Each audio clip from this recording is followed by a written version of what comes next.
Hello everyone, welcome to the commerce achiever platform. आज के इस पर्टिकुलर सेशन से हम कंटिन्यू करें हमारी इनकम टैक्स की सीरीज़ और डिडक्शन कवर अप करने वाले हैं। अगर आप डोनेशन दे रहे हैं, यानी कोई कंपनी जो डोनेशन दे रही है पॉलिटिकल पार्टी को, तो उसका हम बेनिफिट ले सकते हैं इनकम टैक्स के अंदर इनकम टैक्स डिडक्शन के थ्रू, जो कि कवर्ड होगा।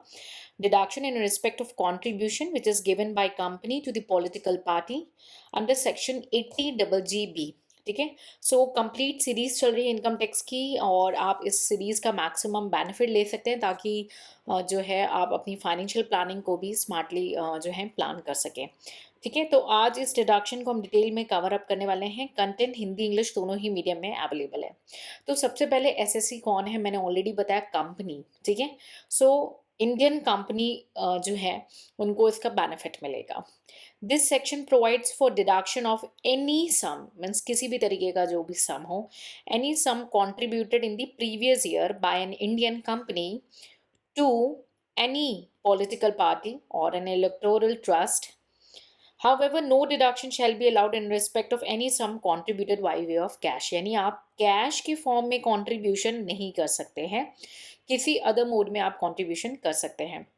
यानी एक जो ये है कंपनी है, ठीक है, ये कंपनी जो है वो कंट्रीब्यूट कर रही है पॉलिटिकल पार्टी को या इलेक्टोरल ट्रस्ट को। कंट्रीब्यूशन जो है अदर देन कैश में होना चाहिए। ठीक है, और प्रीवियस ईयर में आपने जो कंट्रीब्यूशन किया है उसको आपका जो है डिडक्शन मिल जाएगा आपके इनकम टैक्स में। तो एसएससी जो था हमारा वो है इनकम, जो इंडियन कंपनीज हैं उन्हीं के केस में एप्लीकेबल है। अब कंट्रीब्यूशन का मतलब क्या है उसे डिस्कस करते हैं।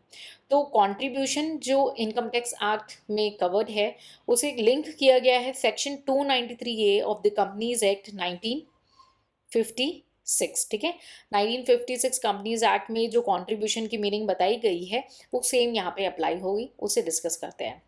किस तरीके का कंट्रीब्यूशन कोई इंडियन कंपनी कर सकती है? डोनेशन कर सकती है, किसी तरीके का सब्सक्रिप्शन ले सकती है। ठीक है, पेमेंट कोई कर रही है to the person for carrying on any activity which is likely to affect the public support for a political party shall also be deem to be contribution for the political purpose. ठीक है, तो कोई donation है, subscription है या payment है जो कहीं ना कहीं डायरेक्ट और इनडायरेक्ट फॉर्म में पॉलिटिकल इंटरेस्ट के लिए मीट कर रही है। नेक्स्ट, एक्सपेंडिचर इनकर्ड डायरेक्टली और indirectly bye a company on advertisement. ठीक है, तो अब ना आजकल क्या होने लगा, एडवर्टीजमेंट होने लगे हैं, वाउचर्स वगैरह बंटने लगते हैं, तो कंपनी कराती है वो। तो कोई कंपनी ने अगर जो है एक्सपेंडिचर इनकर किया है, डायरेक्टली किया है या इनडायरेक्टली किया है, for the advertisement in any publication being publication in the nature of souvenir, voucher, tract, pamphlet और द अलाइक। ठीक है, बाय और on behalf of a political party, political party के बिहाफ में उन्होंने ये पैम्पलेट्स वगैरह बनवाए होंगे। और ये जो एडवर्टीजमेंट पे इन्होंने बिजनेस का खर्चा किया, ऑब्वियसली बिजनेस पर्पस के लिए तो नहीं हुआ।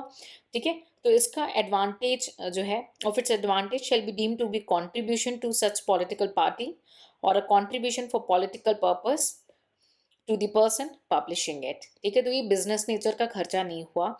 अगर एडवर्टीजमेंट के फॉर्म में या कोई वाउचर वगैरह बन रहा है, कोई पैम्फलेट्स बन रहे हैं, ठीक है, पॉलिटिकल पर्पस से वहाँ पे पॉलिटिकल इंटरेस्ट लिंक्ड हो रहा है, तो उसे भी हम एक तरीके का डोनेशन मानेंगे जो कि इंडियन कंपनी के द्वारा किसी पॉलिटिकल पार्टी के लिए की गई हो। ठीक है, तो ये रहा बिजनेस एक्सपेंडिचर। तो अब आपके माइंड में क्लिक होना चाहिए भाई, पीजीबीपी यानी बिजनेस का जो हम इनकम कैलकुलेट करते हैं अंडर हेड पीजीबीपी में, वहाँ पे क्या होगा भाई, ये बिजनेस एक्सपेंडिचर तो है नहीं, इसीलिए इसका डिडक्शन आपको पीजीबीपी में अलाउ नहीं होगा। लेकिन वही एक्सपेंडिचर आपको 80 GG में एज इन डोनेशन अलाउड हो जाएगा। ठीक है, पॉलिटिकल पार्टी जो है आपकी कोई भी पॉलिटिकल पार्टी नहीं हो कि एक कोई इंडिविजुअल उठा और बोला मैं पॉलिटिकल पार्टी हूँ, नहीं। It means a political party registered under section 29A। वो जो पॉलिटिकल पार्टी है वो रजिस्टर्ड होनी चाहिए सेक्शन 29A के अंदर of the representation of the people act 1951। तो कॉन्ट्रीब्यूशन पॉलिटिकल पार्टी को हो रही है और इलेक्टोरल ट्रस्ट को होती है, तो ये दोनों रजिस्टर्ड होने चाहिए। पॉलिटिकल पार्टी जो है हमारी section 29A of the representation of the people act 1951 के अकॉर्डिंग रजिस्टर होनी चाहिए। और अदर इम्पॉर्टेंट पॉइंटर्स हैं, for example cash contribution are not allowed. I already told you cash contributions are not allowed. Indian company can contribute in any other form other than cash.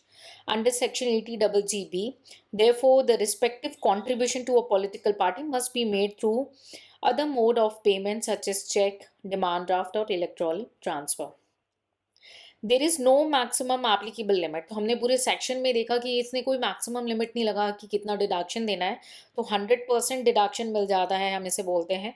So there is a no maximum limit applicable limit on the contributions made to the political party under section 80GG of the Income Tax Act. ठीक है, तो जितना contribution किया है उसका 100% deduction मिल जाता है. But इसका क्राइटेरिया है कंपनीज एक्ट में कि इतना ही जो है कंपनी किसी पॉलिटिकल पार्टी को जो है अपनी टोटल प्रॉफिट या अपनी टोटल इनकम का दे सकती है, लेकिन इनकम टैक्स में कोई लिमिट नहीं है. ठीक है.